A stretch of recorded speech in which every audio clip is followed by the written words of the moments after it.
Gracias, regresamos aquí en la octava y luego de 11 mesas que conformaron la Conferencia Nacional de Recuperación Económica, el Consejo Coordinador Empresarial presentó ayer el documento Recomendaciones para el Acuerdo Nacional, que contempla 68 propuestas condensadas divididas en acciones inmediatas para solventar la crisis, acciones para reabrir la economía y acciones en el mediano y largo plazo para detonar un crecimiento influyente.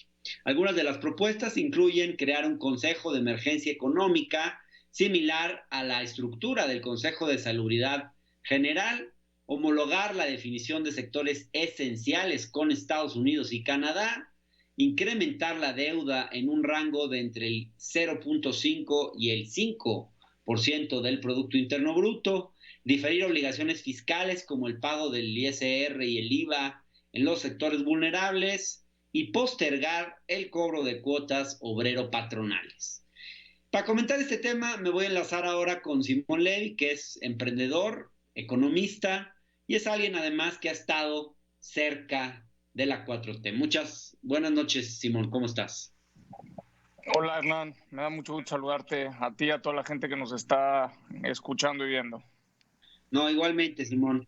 Oye, tú como economista, ¿cuál ha sido tu opinión en general sobre esta Conferencia Nacional de Recuperación Económica y sobre estas medidas que está presentando el Consejo Coordinador Empresarial? Pues mira, más que como economista, como estudioso de la economía, ¿no? Porque soy doctor en Derecho, pero con mucho gusto te comparto. Tengo aquí enfrente de mí el documento, son 68 puntos que los he visto de manera meticulosa. Y bueno, yo la verdad, siendo lo más constructivo posible, pero muy claro y muy directo, parece que es un documento redactado en 1970, Hernán. Parece que es un documento redactado, no sé, entre los 70, en el 82.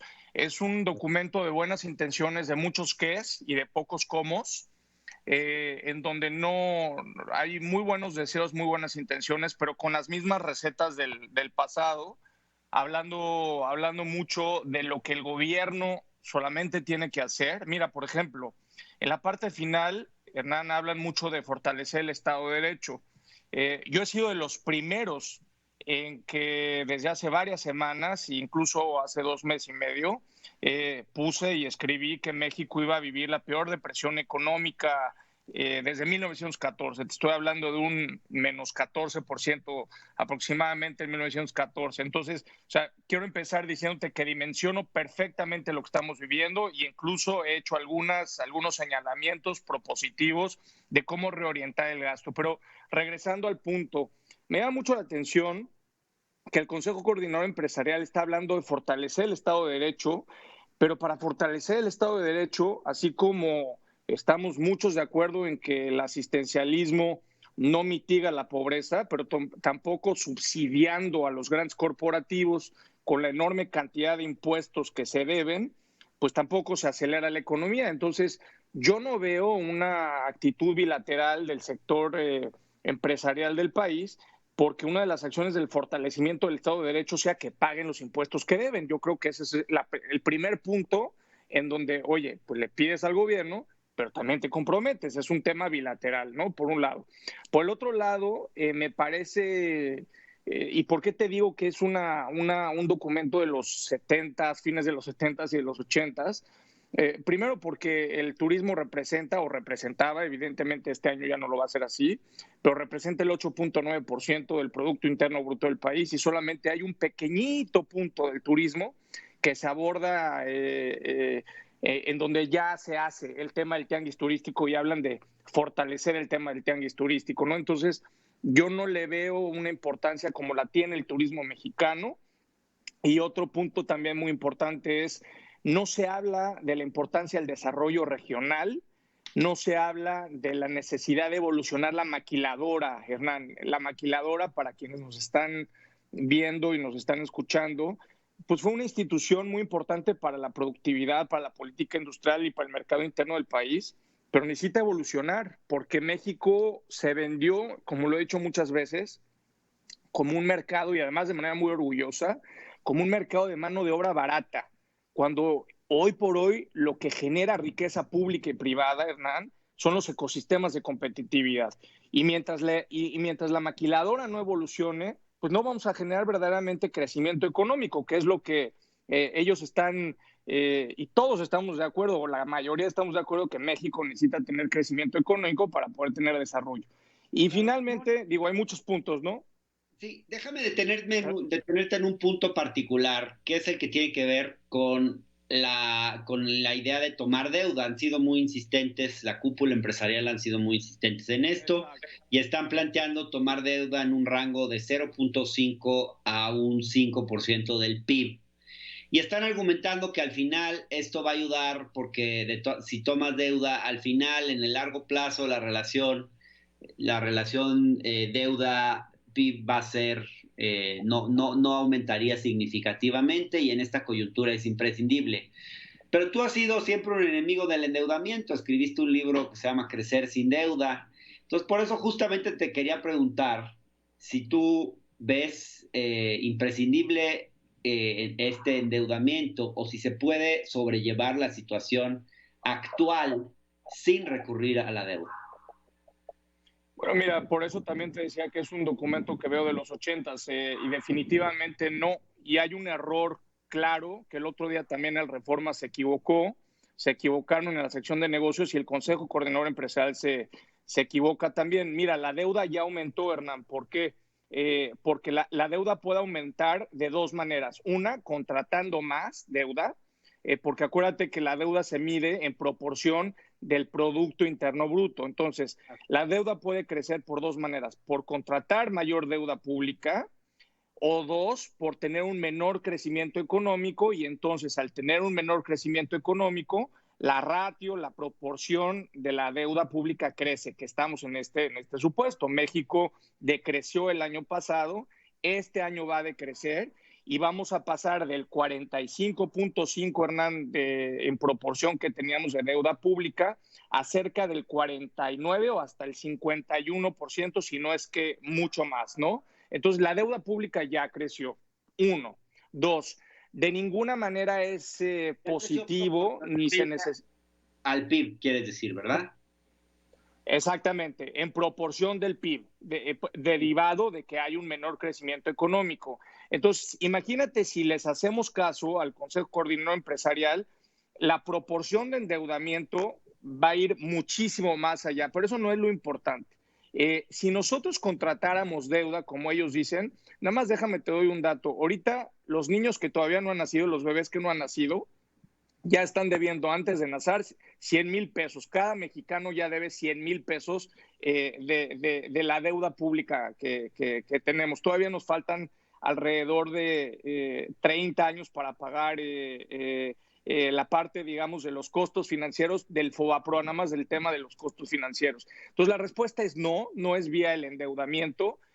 Si el endeudamiento hubiera sido la razón del crecimiento económico, pues en la crisis de 2008 y 2009 con Felipe Calderón, pues México hubiera tenido tasas de crecimiento realmente importantes y si le descuentas a las tasas de crecimiento que hemos tenido, no solamente la tasa de natalidad, sino la distribución demográfica que hemos tenido prácticamente, se anula el crecimiento económico que hemos tenido, el crecimiento económico ha sido ficticio. Entonces, de ninguna manera, entonces yo no los escucho hablar de desarrollo regional, yo no los escucho hablar de soluciones progresistas en donde se generen y se potencialice el desarrollo urbano para crear mucha más riqueza pública, no los estoy hablando. Hay muy poco en el documento del tema de la transferencia de tecnología y de la innovación y de la economía colaborativa. Ahí nada más se toca como relumblón. Entonces, la respuesta es no, Hernán, no es a través de la deuda pública. Hay mucho más que se puede hacer. Pero no habría que a veces pareciera que el presidente está demasiado, no sé cómo decirlo, pero a ver, hay temas como el crédito a pequeños y medianos empresarios. Se ha insistido mucho en la necesidad de no dejar morir a las pequeñas, Eso es sobre todo a las diferente a la medianas deuda. empresas. Y Por eso pareciera no ser te que tienes, para eso no te... Ajá, termina. no, simplemente Termina. decir que probablemente los recursos con los que cuenta el Estado mexicano van a ser insuficientes para poder rescatar a su sector productivo y que si se tratara de eso, quizás valdría la pena considerar la posibilidad de tomar deuda. No, porque en realidad lo que tienes que hacer es a ver, estamos frente a un régimen de austeridad importante. Lo que tú tienes que hacer más bien es, a ver, lo que te da el crecimiento no es la deuda, sino es la inversión, es la productividad y es la competitividad. Lo que tú tienes que hacer es básicamente del tamaño del pastel del presupuesto que tú tienes, es ver en dónde cada peso de inversión pública te genera el efecto multiplicador más importante. De tal suerte que hoy por hoy el motor, digamos, el mantra de la cuarta transformación del gobierno es por el bien de todos, primero los pobres, eso está clarísimo.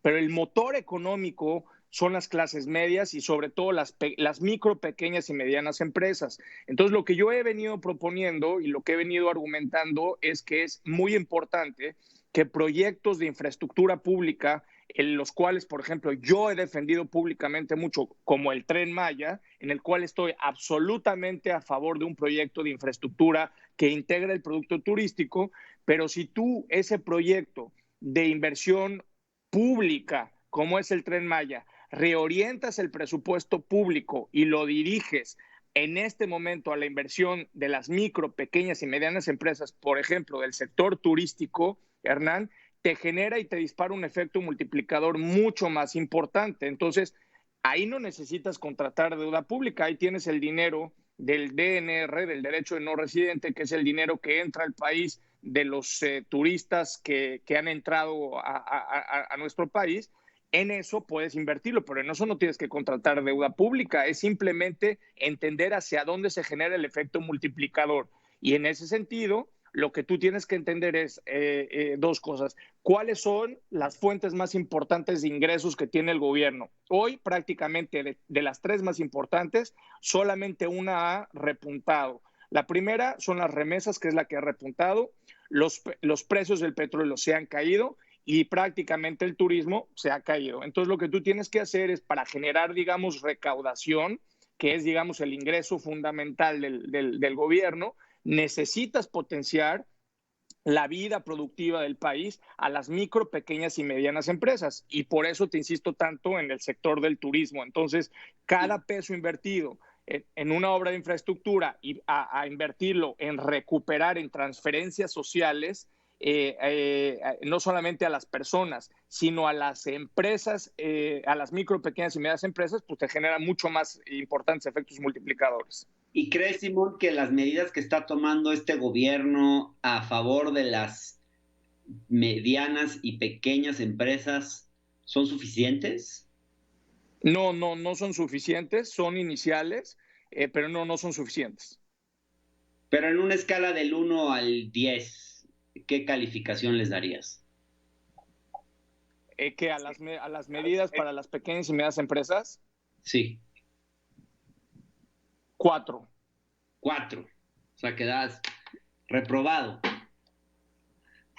Pues no es un tema valorativo de reprobación, es un tema de la escalabilidad que tienes que tener y básicamente de la magnitud. No es un juicio valorativo, es un juicio de la magnitud de la depresión económica en la que estamos. Entonces, lo que yo pienso es que más que un tema de reprobados o aprobados, es que se está midiendo prácticamente, ahora sí que coloquialmente se le dice, se le está midiendo el agua a los camotes, permíteme la expresión así, entendiendo que a lo mejor esto va a ser transitorio y lo he venido diciendo muchas veces, desde hace 2 meses mucha gente me dijo que estaba yo exagerando. Lo que te quiero decir es que esta anormalidad se va a convertir en una normalidad que la vamos a tener por lo menos de 2 a 3 años con nosotros. Por esa razón es muy importante inyectar e invertir en este momento recursos, pero no vía deuda, sino reorientando el presupuesto, fortaleciendo la capacidad productiva y fortaleciendo mucho, incentivando la inversión, Hernán. Eso es lo que se tiene que hacer, no contratar deuda. Bueno, y hay quien dice que lo que tenemos en este momento es apenas un plan de guerra, que todavía falta el plan de posguerra, que es el que va a llegar cuando haya terminado esta crisis y que el gobierno seguramente va a tener que tomar nuevas medidas a favor de las pequeñas y medianas empresas o medidas mucho más ambiciosas. Pero si me permites, vamos a un corte y de regreso lo seguimos discutiendo. Okay. Ya volvemos. Vamos a un corte muy breve. Gracias y estamos de vuelta. Seguimos aquí platicando con Simón Levy, abogado, economista, emprendedor, ex subsecretario de Turismo. Simón, fíjate que he notado un desdén bueno, no solamente es bastante evidente, un desdén del sector de la cúpula empresarial a los proyectos de infraestructura del presidente. En el documento del Consejo Coordinador Empresarial con estas 68 propuestas, se habla de la necesidad de tener proyectos de infraestructura con participación público-privada, pero a la mera hora, cuando se trata de los proyectos que ha propuesto este gobierno, que ha puesto sobre la mesa, no les gustan. Yo escuché a Carlos Salazar en una de las reuniones que hubo con los empresarios, estas que fueron divulgadas, que se podían seguir, que los periodistas podíamos seguir, llegó a decir en algún momento, se llegó a referir a estos grandes proyectos como el Tren Maya y otros como los proyectos del presidente, no como proyectos que puedan ser en beneficio de toda la nación. Un cierto desdén. ¿Por qué son importantes, Simón, estos proyectos? Y quisiera saber si compartes los principales. Ya decías hace rato que el Tren Maya es un proyecto importante, pero, por ejemplo, el proyecto del transísmico, el propio proyecto eh, de Dos Bocas, de la construcción de la refinería de Dos Bocas. Por lo menos estos tres, ¿te parece que tienen sentido y especialmente en la coyuntura que estamos hoy? ¿Deberían continuar tal cual están pensados o habría que revisarlos? Sí. Bueno, primero me hubiera gustado que Carlos Salazar hubiera estado en la plática. Entiendo que lo invitaste, qué lástima que no le guste o que no quiera debatir, pero bueno, creo que es importante. A mí me parece el tema del Tren Maya quedó muy claro. Yo todavía siendo subsecretario participé en varias reuniones y defendí y defiendo el que se realice el proyecto del Tren Maya precisamente por una razón, porque impulsa el desarrollo regional, porque integra el producto turístico y porque es un proyecto que viene a generar un detonador de infraestructura y de grandes efectos multiplicadores, Hernán, en una zona olvidada del país, como es el sur-sureste de México. Por esa razón, yo estoy a favor de que se haga el Tren Maya. Lo que estoy razonablemente, no es en contra, pero las circunstancias cambian, es en la fuente del financiamiento. Lo que más cuesta de una obra no es el desarrollo de la obra, sino el mantenimiento de la obra. Entonces, yo creo que el Tren Maya no debería de hacerse con inversión pública. Ya estamos, ahí ya vimos el resultado de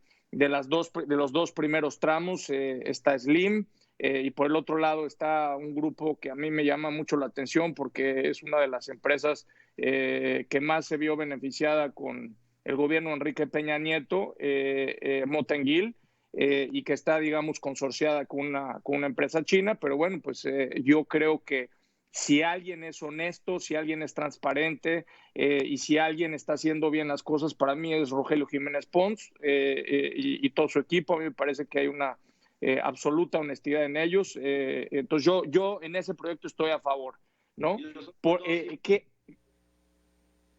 Ahí voy. Para mí el proyecto más importante de todos los proyectos, y no es porque la verdad yo participé en ese proyecto desde que era pues, chamaco, desde los 21 años, cuando Andrés Manuel López Obrador era jefe de gobierno de la Ciudad de México, y el proyecto se llamaba Viento del Sur, que es el hoy corredor interoceánico. Para mí ese es el proyecto más importante de todos, porque ese es, digamos, el plug and play que va a unir el norte con el sur. Definitivamente es un proyecto de logística nacional que genera productividad, que genera valor, y yo creo que es el gran proyecto del sexenio, y a mí en lo particular es el que más me atrae porque integra muchísimas cosas, muchas cosas. Entonces también estoy a favor. ¿Por qué, por ejemplo, Dos Bocas no tiene sentido ya? yo fui uno de los primeros que defendí y me aventé muchísimas discusiones en la campaña y en el periodo de transición de por qué era necesario el tema de Dos Bocas como proyecto, como programa para la recuperación de la soberanía energética del país, conjuntamente con las energías renovables. Hoy todo está clarísimo de cómo está el tema de la volatilidad. Nos cuesta mucho más producir un barril de petróleo. Lo que está pasando con la CENACE a mí no me gusta porque yo creo que un movimiento de izquierda, un movimiento progresista, tiene que estar a favor de las energías limpias, de las energías renovables. A mí el tema del combustóleo nada más no termino de entender. Y yo creo en que es importante dotarle de competitividad. A ver, ¿cuál es la mejor forma de proteger a una paraestatal? Es la competitividad, no es eliminando la participación del sector privado. Es necesaria la participación no dominante del sector privado, pero si el sector privado te está ofreciendo una alternativa de energías limpias más barata en este momento, siguiendo la misma lógica de la austeridad, pues se tendría que seguir. Entonces, por esa razón, más muchas otras razones técnicas que he venido compartiendo en las redes sociales, por eso no estoy convencido y creo que es un error continuar con el tema de Dos Bocas. No creo que va a ser una decisión de largo plazo positiva para el país. ¿Está obsesionado este presidente con Pemex en general, con el petróleo? No, mira, yo no sé con qué está obsesionado, yo no soy vocero del gobierno, ni menos del presidente de la República. Lo que te puedo decir es que hay un ideario programático, hay un Plan Nacional de Desarrollo en donde el objetivo fundamental es recuperar la capacidad energética del Estado mexicano.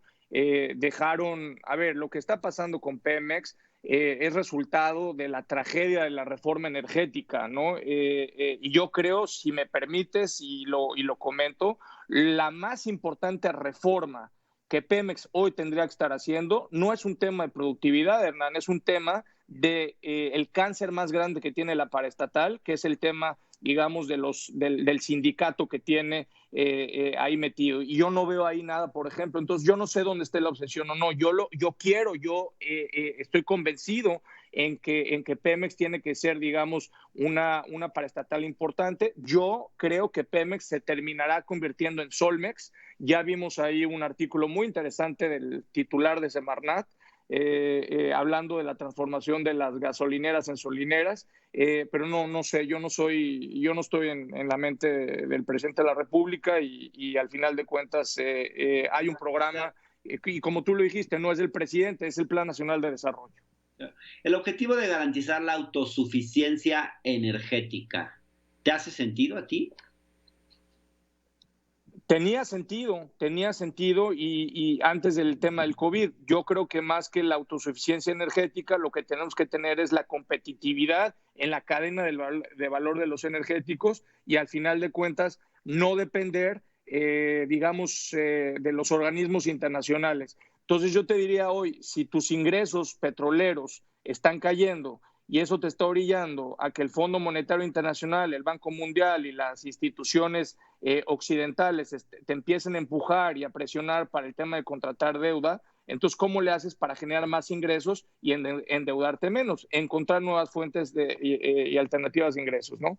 Simón, déjame plantearte otro tema. Esta conferencia que organizaron los sectores empresariales, las distintas organizaciones que conforman el Consejo Coordinador Empresarial, tuvo un tono bastante político. Si uno ve quiénes fueron los invitados, yo lo platiqué en una entrevista que le hice a Carlos Salazar, se lo decía, a ver, es cierto que hubo pluralidad, es cierto que había gente de izquierda ahí, pero en general, si uno ve la mayor parte de los nombres, pues eran en su mayoría gente de oposición a la 4T. En particular, si uno ve lo que fue la mesa de Coparmex, estuvieron Enrique Alfaro, Francisco Cabeza de Vaca, Javier Corral, Claudio X González, Dante Delgado, Margarita Zavala, Juan Pardinas. Parecía una mesa como para hacer enojar al presidente, Vanessa Rubio, Enrique de la Madrid, Josefina Vázquez Mota. Entonces yo te pregunto, ¿está una parte del sector empresarial en una ruta más bien de hacer política electoral? Digo, creo que la pregunta es retórica. Definitivamente. La pregunta es retórica, Sí, entonces mira, paso más bien a mi siguiente pregunta. ¿Esto le ayuda a la agenda de los propios empresarios o los perjudica?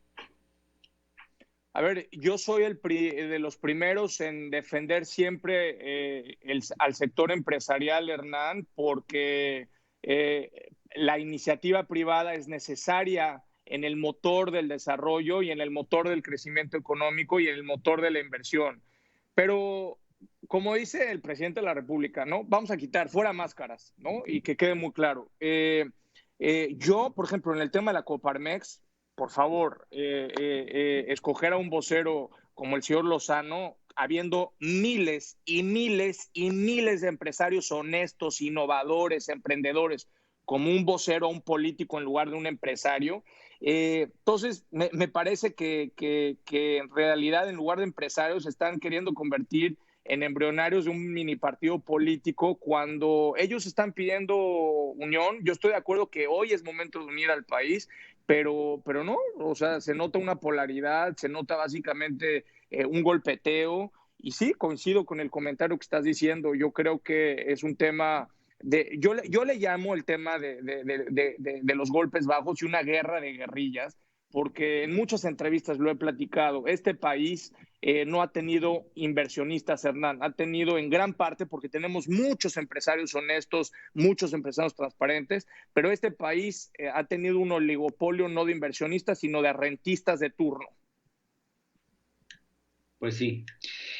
Simón, y te hago una última pregunta. A mí algo que me preocupa es que tengo la percepción de que Carlos Salazar había logrado una buena interlocución entre empresarios y gobierno, y esa interlocución se está viendo severamente afectada. Carlos Salazar ha tenido que endurecer muchas de sus posiciones.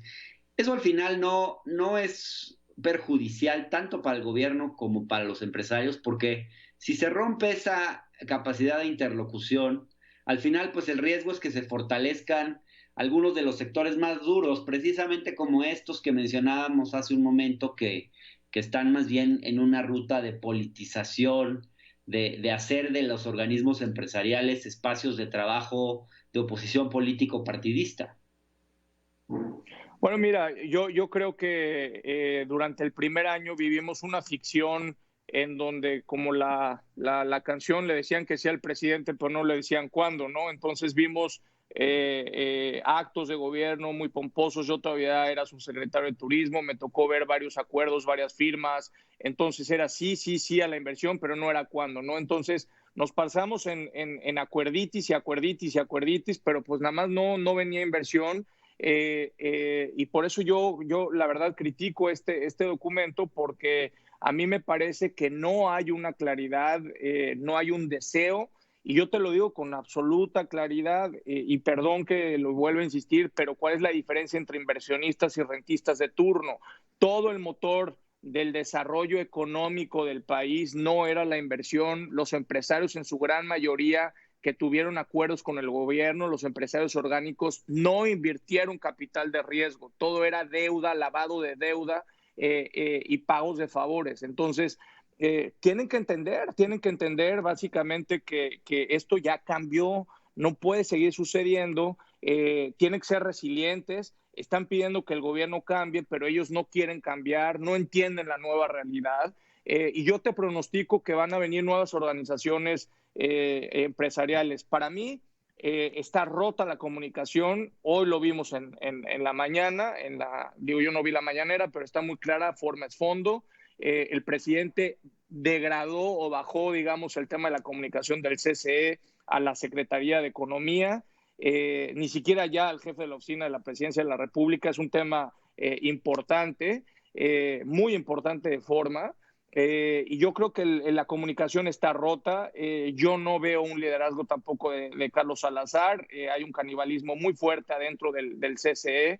Yo veo a Gustavo de Hoyos más como un líder de un partido político, teniendo, te digo, a un intento de vocero que está golpeando, que a una persona propositiva, en donde, te insisto, dicen qué es, pero nunca dicen cómo, ¿no? Entonces, México no necesita una oposición fuerte, pero necesita mucho más opciones, Hernán, y es la única manera de construir a México. Y yo creo que en la pregunta que me dices, para mí el diálogo está roto completamente. Bueno, Simón, pues te agradezco mucho por esta conversación y espero que se repita. Y que la próxima sea un debate. Pues nada más que no le saquen ahí los otros. Ahí luego nos ponemos de acuerdo. A ver, tú me dices con quién Órale. debatir y aquí lo armamos. Gracias. Oye, nada más Gracias. rápido, el tema del bidding best fue algo muy importante. Yo creo que ese tema, por ejemplo, sí se debe de impulsar porque es un tema de factoraje y no es de deuda. Nada más quería hacerte esa acotación. No fue un error del presidente pareció que al presidente no lo vio con buenos ojos e incluso como que le echó un balde de agua fría. Pues yo creo que no le informaron bien al presidente. Yo creo que es un error de las personas que están alrededor del presidente, no del presidente, ¿no? Porque es un tema de factoraje que no genera deuda. Gracias, Simón. Buenas noches. Ay. Que estés muy bien. Me voy a un corte y ya volvemos con información internacional.